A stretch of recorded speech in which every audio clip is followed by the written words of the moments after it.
자, 반갑습니다. 신경진입니다. 자, 우리가 17장에, 우리가 이제, 17장이 뭐였죠? 아무튼, 17장에서 우리가, 자, 그래서 17장에서 우리가 필터에 대해서 공부를 하고, 우리가 진행하고 있는, 웹마켓, 그죠?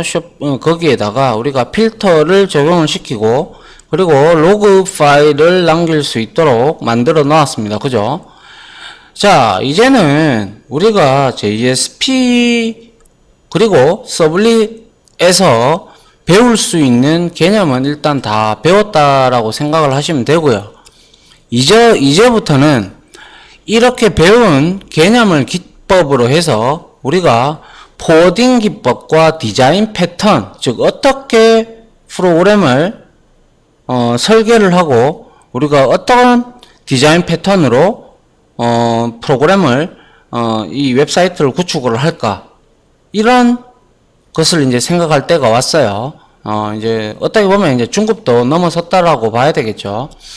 그래서 여기에서 우리가 포워딩 기법하고 자바의 디자인 패턴이라고 흔히 칭하는 뭐 여러가지 패턴이 있습니다. 그 디자인 패턴에 대해서 디테일하게 배우면서 이제 그거에 대해서 이제 이제 게시판이 이렇게 만들어지는구나, 쇼핑몰이 웹사이트가 이렇게 만들어지는구나, 이런 것들을 여러분들이 이제 그림으로나마, 저는 학생들한테 그렇게 가르칩니다. 그림으로 그려가지고 우리가 어떻게 하면 가장 좋을까? 즉 최종적인 목표단은 MVC2라는 패턴을 가지고 우리가 뭐 어떠한 홈페이지도 만들고, 그리고 또 게시판도 만들고, 뭐 여러가지 웹사이트를 만들 때 활용을 하는 거죠. 그게 이제 앞서서 미리 이 JSP라는 JSP라는 언어를 통해서 누군가가 웹사이트를 만들었을 때 시행착오를 겪다가 이러이러한 경우에는 이렇게 패턴을 짜서 그의 패턴에 맞게끔 우리가 해주는 게 맞춰서 프로그램을 하니까 굉장히 효율적이더라 라는 부분입니다. 그래서 그러한 부분에 대해서 우리가 좀 이론적으로 공부도 하고, 이게 이렇게 해서 프로그램적으로 이렇게 먹히는구나 라는 걸 우리가 알아야 된다, 그 말입니다. 그래서 포워딩 기법은 말 그대로 포워드가 뭐예요?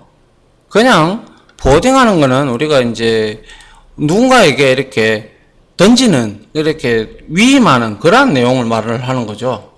그래서 그러한 기법과 그리고 디자인 패턴에 대해서 이번 장에 뭐 이 PPT 자료는 몇 장 되지 않습니다.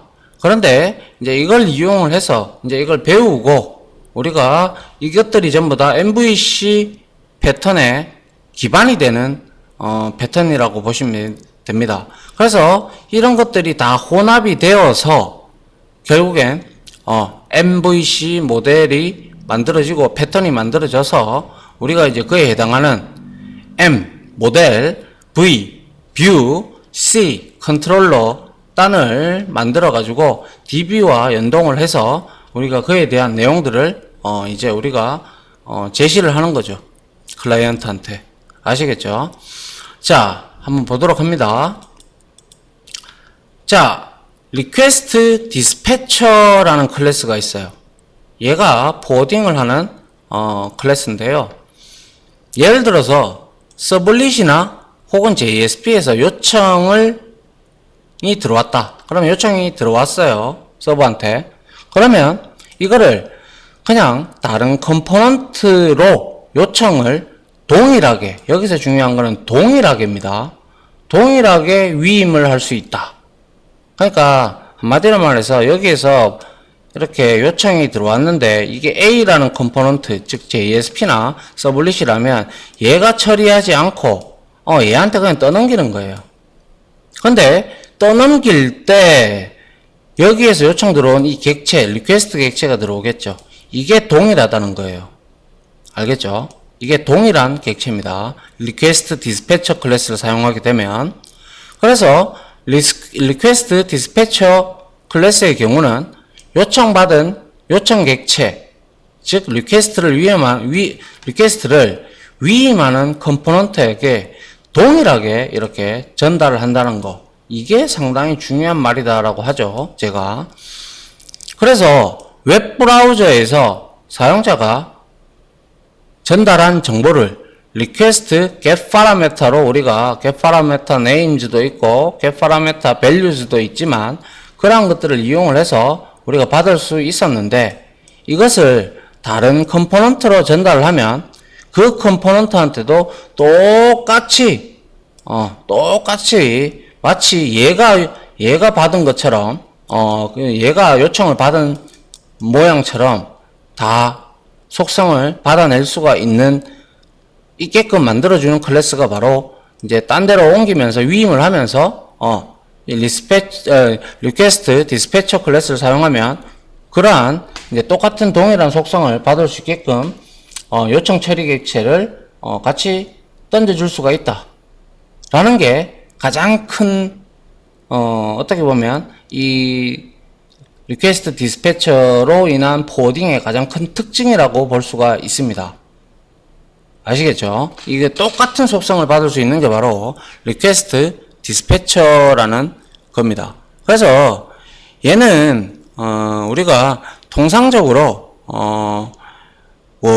이제 위임하는 컴포넌트한테 제가 동일하게 전달을 할 수가 있다라고 했고, 그리고 이제 이 내용을 가지고 우리가 이제 나중에 되면 뭐라고 얘기할까요? 이거를 이용을 해서 우리가 어떠한 내용을 이렇게 프론트 컨트롤러 패턴도 있고 한데, 그러한 내용들이 쭉 넘어왔을 때 여기에 해당되지 않으면 다른 쪽으로 우리가 리퀘스트 디스패처 클래스를 이용을 해서 포워딩을 할 때 자주 등장을 하니까요. 이 특징을 여러분들이 잘 알고 계시면 좋겠다라는 그러한 말씀을 드리고 싶습니다. 자, 다음 페이지 한번 보겠습니다. 자, 다음 페이지는 역시 포워딩의 기법 중에 하나에 HTTP Sublit Response라는 클래스가 있어요. 아시겠죠? 얘는 HTTP 우리가 뭡니까? Sublit Response라는 클래스예요.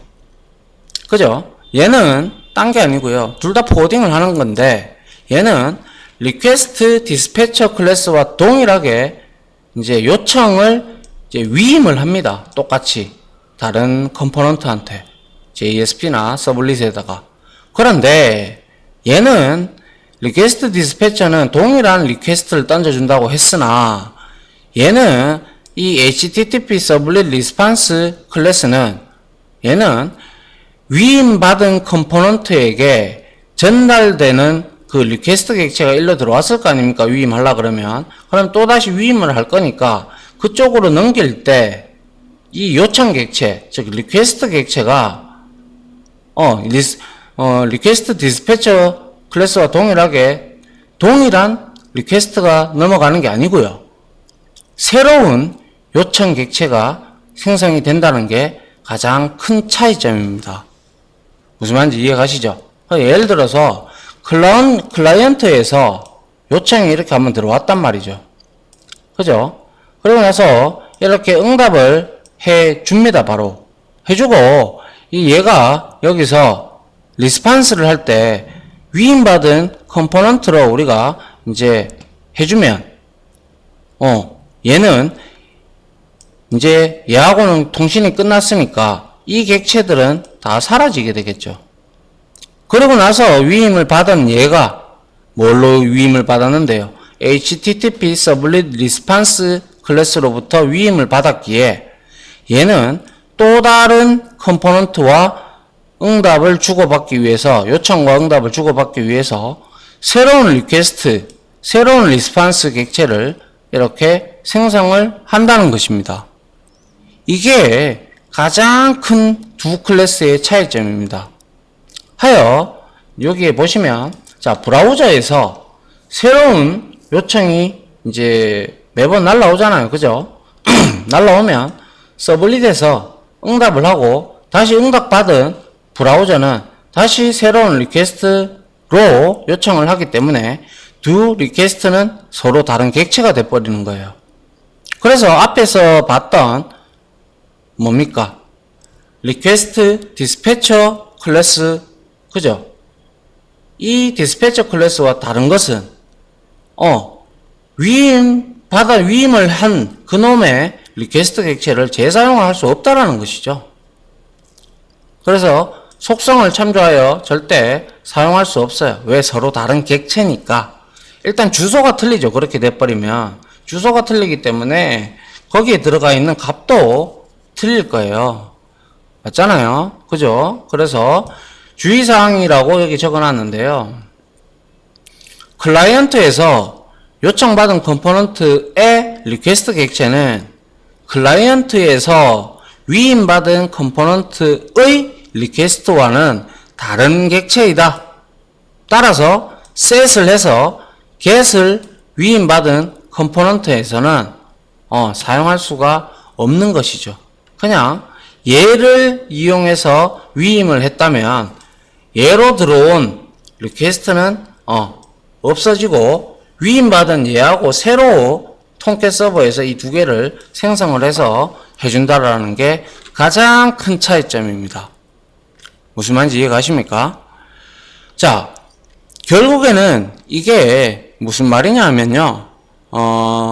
이렇게 우리가 나중에 테스트도 해보고 할 건데 그 이유는 날라오는 이놈이 바로 응답을 해버리고 관계를 끊어버리죠. HTTP 프로토콜은. 그죠? 그래서 끊어버리기 때문에 여기에서 얘는 없어지는 거죠. 없어지고 얘한테 위임을 했으니까 클라이언트가 일로 다시 이제 요청을 보낼 거예요. 그러면 새로운 리퀘스트 객체가 생기겠죠. 당연히. 또한 응답을 해주기 위해서 새로운 리스판스 객체가 생성이 될 겁니다.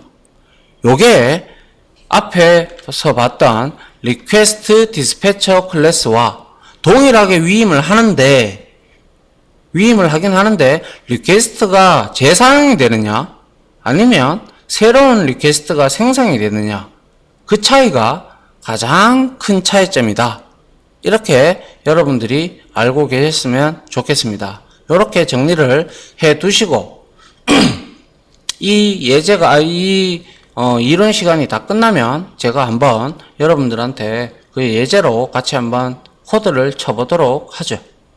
알겠죠? 자, 요까지가 이 두 개를 가지고 우리가 리스판스 보딩을 위임을 하는 방법이고요. 그리고 우리가 경로를 바꿔줄 때 뭐 했어요? 우리가 경로를 바꿔줄 때 우리가 우리가 경로를 바꿔줄 때 뭡니까? 포딩 기법이었잖아요. 지금까지 배운 게. 그죠? 우리가 포딩 기법인데 이 포딩 기법에서 우리가 잘 또 차이점을 알아야 되는 게 예전에 우리가 배웠던 것 중에서 뭡니까? 리스판스 객체에서 send redirect라는 페이지를 이동시키는 메서드가 있었어요. 맞습니까? 그래서 얘는 포딩하고 send redirect하고 차이점은 이 포딩을 해버리면요 URL이 변하지 않아요. URL이 최초에 호출했던 그놈에 대한 URL만 나오고, 그리고 리다이렉트는 사용해 보셔서 아시겠지만 걔는 URL이 바뀌죠. 그리고 리퀘스트와 리스판스 객체가 새롭게 생성이 돼서 우리가 넘어가고 이 페이지로 넘어가고 이렇게 되는 거예요. send redirect는. 아시겠죠? 그 차이점이 있다라는 걸 정리를 좀 해 주셨으면 좋겠네요. 됐습니까? 그 다음에 우리가 이제는 뭡니까? 자바의 디자인 패턴 중에서 이제 조금 봐야 될 게 있는데요. 그게 바로 이제 우리가 흔히 봤던 거예요. 이거는 URL 패턴 중에서 이거를 통합해서 URL 패턴이라고 칭을 하는데 디렉토리 패턴이 있고 확장자 패턴이 있습니다. 그래서 이 디렉토리 패턴은 우리가 어떠한 서블릿에다가 매핑을 해두죠. 그죠? 그러면 그 매핑을 웹 서블릿이라는 어노테이션으로 매핑을 하든 아니면 web.xml을 통해서 우리가 매핑을 시켜주죠.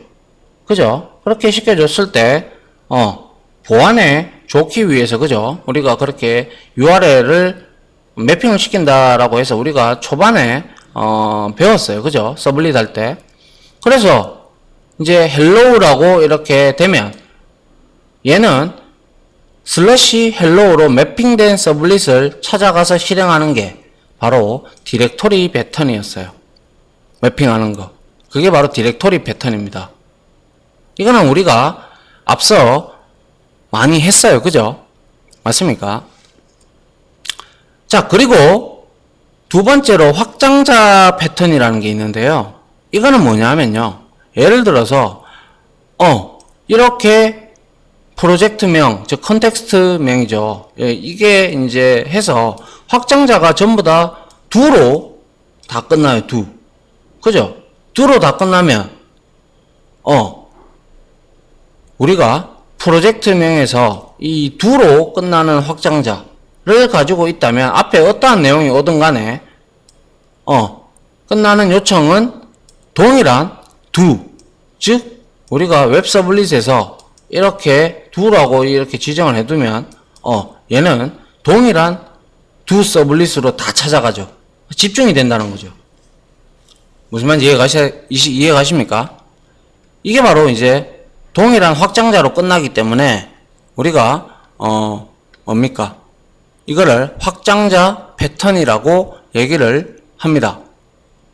이해가시죠? 예. 그러면 이런 게 왜 필요한가라는 것도 중요하죠. 한번 봅니다. 확장자 패턴은 추후에 MVC 패턴의 근간이 뼈대가 되는 패턴 중에 하나입니다. 그래서 개념을 확장자가 do로 들어오면 하나의 do로 되어 있는 매핑되어 있는 서블릿으로 찾아간다 라고 하는 게 바로 확장자 패턴이라고 생각하시면 됩니다. 그래서 여러분들이 혹시나 모르실까 싶어서 제가 한 가지만 예를 들어 보도록 하죠. 자, 우리가 여기에서 예를 들어서 정부에서 하는 것들이 있어요. 예를 들어서 다른 데도 있을 건데요. 공공 데이터 포탈인가요? 이런 데 사이트를 한번 들어가 본다고 보죠. 들어갔습니다. 그죠? 이렇게 들어갔는데 여기에서 잘 한번 보세요. 자, 내가 여기서 데이터 찾기를 눌렀어요. 그리고 데이터 목록을 이렇게 눌러봤어요. 그러니까 어떻게 돼요? 여기에 do가 있다. 그죠? 맞습니까? do가 있고 또 여기도 가보니까 view.do가 있다. 그죠? 또 여기에 가보니까 여기에도 do 이렇게 do가 있다. 그죠? 그러면 이 do로 다 끝났기 때문에 이것들은 전부 다 do로 매핑된 서블릿으로 다 모이게 되죠. 요청이 들어오면. 무슨 말인지 이해가 가시죠? 그게 바로 한 곳으로 중앙 집중식으로 모을 때 근간이 되는 게 바로 확장자 패턴이 됩니다. 됐나요? 예. 자, 그 다음에 이제 이렇게 do로 들어왔고 확장자 패턴을 알았다. 그리고 디렉토리 패턴도 뭔지 알았어요. 그죠? 그리고 나서 이제 프론트 컨트롤러 패턴을 보면 되는데요. 자, 프론트 컨트롤러 패턴은 말 그대로 뭡니까? 프론트, 앞에 있는 컨트롤러 단이다 이 뜻이죠. 그죠? 그래서 프론트 컨트롤러를 패턴을 적용하기 전에는 아래와 같죠. 클라이언트에서 요청이 들어오면 그 해당하는 요청 서블릿이 제각각 따로 독립적으로 움직이죠. 맞잖아요? 지금까지 그렇게 우리가 해왔잖아요. 그죠? 그렇게 하다 보니까 어떻게 돼요? 클라이언트가 요청을 하나만 합니까? 아니죠. 너무나 다양하게 하죠. 그렇기 때문에 개별적인 서블릿으로 들어오게 되면 어떻게 돼요? 이 서블릿 파일이 요청에 따라서 상당히 많아질 거예요. 그죠? 맞나요? 파일도 많아지고, 또한 이 서블릿이 또 무슨 서블릿인가 관리가 안 됩니다. 관리가. 맞죠? 그래서 모든 요청을 처리하는 하나의 서블릿으로 만들어서 그에 맞게끔 우리가 URI를 이렇게 서브 스트링에서 뺍니다. 빼서 분기를 시켜주면 되겠죠. 그러면 이제 이 요청 처리 서블릿은 하나만 있으면 돼요. 하나만.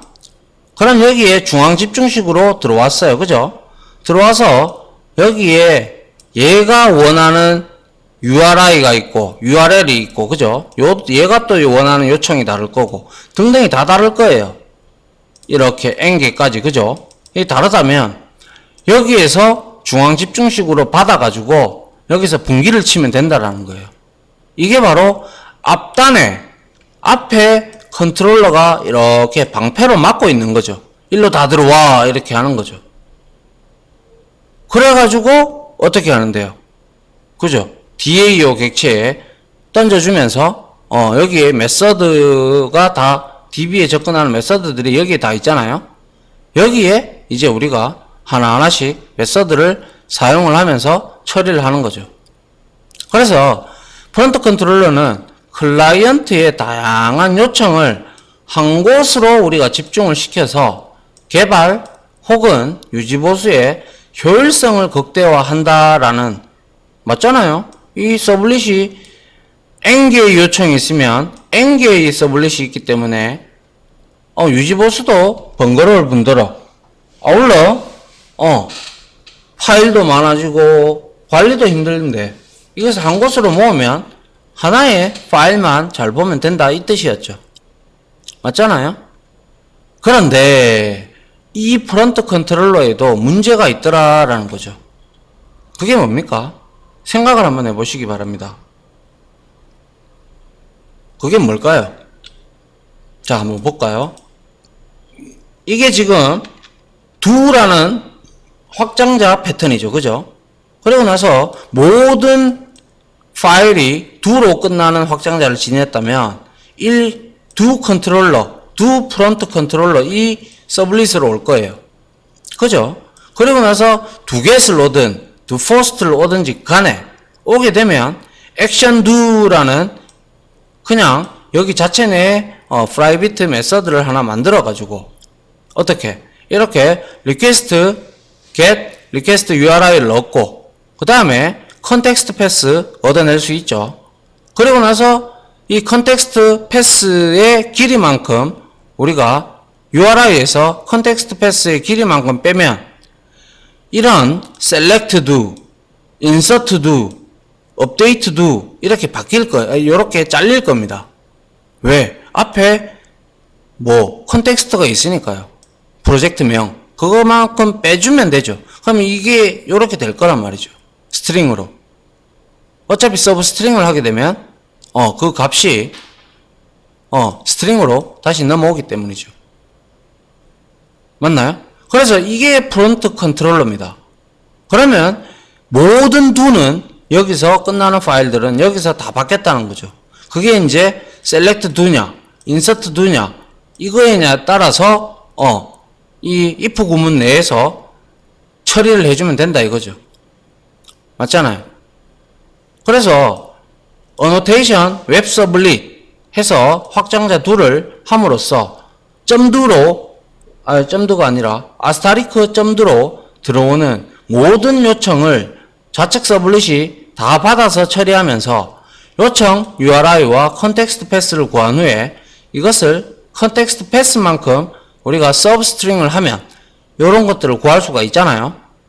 그리고 나서 if 문에서 그걸 받아서 알아서 처리를 하면 된다라는 그러한 개념이 바로 프론트 컨트롤러 패턴입니다. 허나 모든 요청이 한쪽으로 이렇게 오기 때문에 집중도는 좋겠죠. 그런데 이 if 구문 내에서 이 select do에 대한 내용을 다 처리를 해야 된다라고 가정을 했을 때 그거는 이를 말로 표현할 수 없이 소스가 길어질 겁니다. 맞죠? 그래서 해당 소스가 길어지고 역시 또한 이 프론트 컨트롤러는 아마 이거 하나로 다 처리하려 그러면 몇 천 줄, 몇 만 줄이 돼도 힘들 거예요. 규모가 크다면 말이죠. 그래서 이렇게 힘들어지는 게 단점인 거죠. 그래서 이거에 대해서 이제 대안으로 나왔던 방안이 바로 뭐냐? 다시 셀렉트 들어왔어. 그러면 여기서 셀렉트 2를 우리가 역할을 하는 놈한테 여기에서 보내는 거예요. 무슨 말인지 아시겠죠? 셀렉트 2 이제 그것을 가지고 있는 애한테 이제 던지는 거죠. 던지는데 이제 이렇게 함으로써 이제 여기서는 코드는 짧아지죠. 왜? 호출만 하니까. 그죠? 그래서 호출만 하니까 던지기 때문에 여기서는 분기만 딱 시킨다는 거죠. 이게 바로 이제 커맨드 패턴이 되는 겁니다. 명령을 주는 거죠. 그래서 보시면 이제 커맨드 패턴을 적용을 시키게 되면 수많은 클라이언트의 요청이 들어오면 이 프론트 컨트롤러에서 다 받기는 받지만 여기서 다 처리는 안 한다 이 말이에요. 처리를 안 하겠다 이 말이에요. 그냥 내가 여기에 맞는 놈을 중간다리 역할을 해서 다른 쪽으로 던져주겠다라는 거예요. 그거를 하나의 인터페이스로 우리가 만들어서 보통 이 인터페이스는 우리가 만들어서 뭐 execute라는 메서드를 만들어 가지고요. 그 메서드를 각각의 해당하는 이 요청 처리 클래스들이 이 인터페이스를 구현함으로써 표준화가 된다. 표준화가 되겠죠.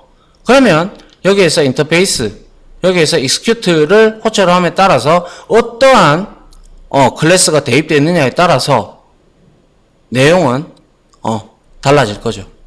이해가 됩니까? 그래서 여기서 한번 봅니다. 중요하다라고 제가 적어놨는데요. 클라이언트로부터 받은 요청들에 대해서 프론트 컨트롤러 역할을 하는 서블릿이 작업을 직접 처리한다면 몇만 줄이 된다고 했어요. 그죠? 그래서 직접 처리하지 않고 해당 담당 서블릿으로 우리가 분산을 시켜서 직접 알아서 처리해라 임마 이렇게 던져주는 거예요. 그래서 다시 말하면 이게 바로 프론트 컨트롤러 패턴과 그리고 커맨드 패턴을 합쳐 놓으면 어때요? 프로그램이 상당히 가독성이 좋을 거예요. 왜? 여기서 분기를 내서 따라가기만 따라가서 어떻게 처리되어 있는지 확인만 하면 되죠. 그래서 확장자 패턴, 그리고 프론트 컨트롤러 패턴, 그리고 커맨드 패턴 이렇게 합쳐 놓으면 좋다라는 거죠. 그게 바로 MVC 패턴의 핵심이 되는 거예요. 핵심. 그래서 한번 이러한 내용들을 여러분들이 이해가 안 되면 그림으로도 그려보시고 아니면 제 강의를 다시 한 번 더 지금은 그냥 1배속으로 들으신다면 다음에 들으실 때는 1.5배속 혹은 2배속 이런 식으로 계속 반복을 하면 여러분들의 귀에 딱 박히고 딱지가 앉을 정도로 듣겠죠. 그러면 이해가 되겠죠. 저 역시도 그랬으니까요. 그래서 결과론적으로 우리가 이렇게 배우는 이 커맨드 패턴, 프론트 컨트롤러 패턴, 그리고 앞에 확장자 패턴, 디자인 패턴, 디렉토리 패턴, 등등. 때에 따라서는 다른 방법도 써야 되겠지만은 대표적인 패턴입니다. 자바의 싱글톤 패턴도 있고 해서 자바에서는 여러 가지 디자인 패턴을 제공을 하는데 때에 따라서 그 패턴에 맞게끔 우리가 쓰면 아주 코드를 효율적으로 우리가 다룰 수 있다라는 거죠. 무슨 말인지 이해가 가시죠? 그래서 근데 그러한 결론들은 결국에는 이게 된다는 거예요. 여러분들이 지금 보실 때 이게 바로 물론 MVC 패턴에 대해서 뒤에서 다음 장이나 다다음 장에서 우리가 더욱더 디테일하게 다룰 거지만은요. 여기서 한번 보시면 됩니다. 자, 클라이언트가 이렇게 리퀘스트를 하게 되면 여기서 확장자 패턴으로 들어오겠죠. 그죠? 무슨 두. 이 두는 정하기 나름입니다. 개발자가 보가 될 수도 있고요. 아니면 TO가 될 수도 있든 여러분들이 이거는 정하는 거예요. 근데 대다수가 do를 많이 쓰죠. 그래서 do로 많이 씁니다. 그래서 딱 들어갔는데 보니까 프론트 컨트롤러가 다 여기에 집중을 시킨다는 거죠. 그러고 나서 얘가 여기서 어떠한 내용이 실행이 되어야 될 것 같다 라고 하면, 만약에 여기에서 회원을 조회하는 그러한 내용이 필요하다면 이 모델단에다가, 그죠? DTO, DAO 객체, DB, 그리고 여기 커맨드 패턴, 여기에서 리스트를 이제 우리가 이제 만약에 이제 우리가 이제 회원 리스트를 이제 뽑아내겠다. 그러면 여기서 execute 해서 이 커맨드에 실행되어 있는 이 값을 실행을 시켜서, 자, DAO 객체로 접속을 해서, 생성을 해서 DB에다가 그에 있는 내용을 끌어서 받아서 이거를 DTO 객체에 담아주겠죠. 그래서 어레이 리스트에 쭉쭉쭉 담아서 얘한테 리턴을 해줄 겁니다. 그러면 그 값을 받아가지고 얘는 어떻게 요청했던, 이 클라이언트가 요청했던 회원 리스트를 뷰 단으로 이렇게 호출해버리면 끝이죠. 그러면 여기에서 요청 한번 들어와서 그 요청이 뭔지 분기를 한번 시키고 그거에 요청하는 값을 DAO 객체를 통해서 DB에 들어가서 끌어서 DTO 객체로 담아가지고 그 내용이 많다면 컬렉션 타입으로 받아가지고 이쪽으로 넘겨주게 되죠. 넘겨주면 다시 일로 넘어와서 어디 그 값을 가지고 여기에 뷰 단에, JSP 단에 혹은 HTML 단에 우리가 던져주게 됩니다. 그래서 화면이 표식이 되는 거예요. 이게 바로 MVC 패턴입니다. 이해갑니까? 아무튼 이거는 지금 당연히 이해를 못 하셔도 상관없는데, 여기에서 들어오는 게 컨트롤러, 프론트 컨트롤러 패턴 맞죠? 그리고 확장자 패턴이죠. 확장자 패턴이 아니고 커맨드 패턴이죠. 그리고 일로 다 들어오는 거, 수집돼서 들어오는 게 바로 확장자 패턴이 될 겁니다. 맞나요? 그래서 이렇게 이 두 개, 그리고 확장자 패턴까지가 보면 이 MVC 패턴에 아주 큰 역할을 하는 거죠. 그래서 이게 뷰 단이 되고, 이게 뭡니까? M이 되는 거죠. C가 되는 거죠. 컨트롤러 단이 되는 거죠. 그 다음에 얘는 이제 비로소 모델 단이 되는 거죠. 그래서 그 앞자를 따서 MVC라고 얘기를 합니다. 그래서 MVC1도 있고요. 1 패턴도 있고요. MVC2 패턴도 있습니다. MVC1 패턴은 1이나 2나 이 패턴들은 그 프로젝트 규모가 작냐 크냐에 따라서 갈립니다. 그래서 대다수의 회사들은 큰 프로젝트를 많이 하기 때문에 MVC2 패턴을 많이 채용을 하고요. MVC2 패턴이 바로 이겁니다. 이 지금 보여드리는 이거. 아시겠죠? 그런데 MVC1은요, 뭐냐면 JSP 뷰 단에서 컨트롤러도 역할도 하고, 뭐 UI 단도 보여주고, 이런 여러 가지, 두 가지 역할을 짬뽕으로 하는 그런 패턴이 바로 MVC1 패턴입니다. 그는 규모가 작기 때문에 그렇게 해도 상관은 없습니다. 알겠죠? 그리고 디테일하게 MVC 패턴에 대해서는 우리가 다음 장이나 다다음 장쯤에 제가 이거를 1, 2 패턴으로 나눠서 각각 프로그램도 한번 해보고요. 같이 이런 코딩을 해가지고 프로그래밍을 해서 우리가 직접 테스트를 하는 그러한 실습 시간도 갖도록 하죠. 여튼 여기까지가 가장 어떻게 보면 우리가 널리 쓰이는 자바의 디자인 패턴이라고 보시면 되고, 아울러 앞에서 살펴봤던 포워딩 기법의 차이점, 리퀘스트 디스패처하고 뭡니까?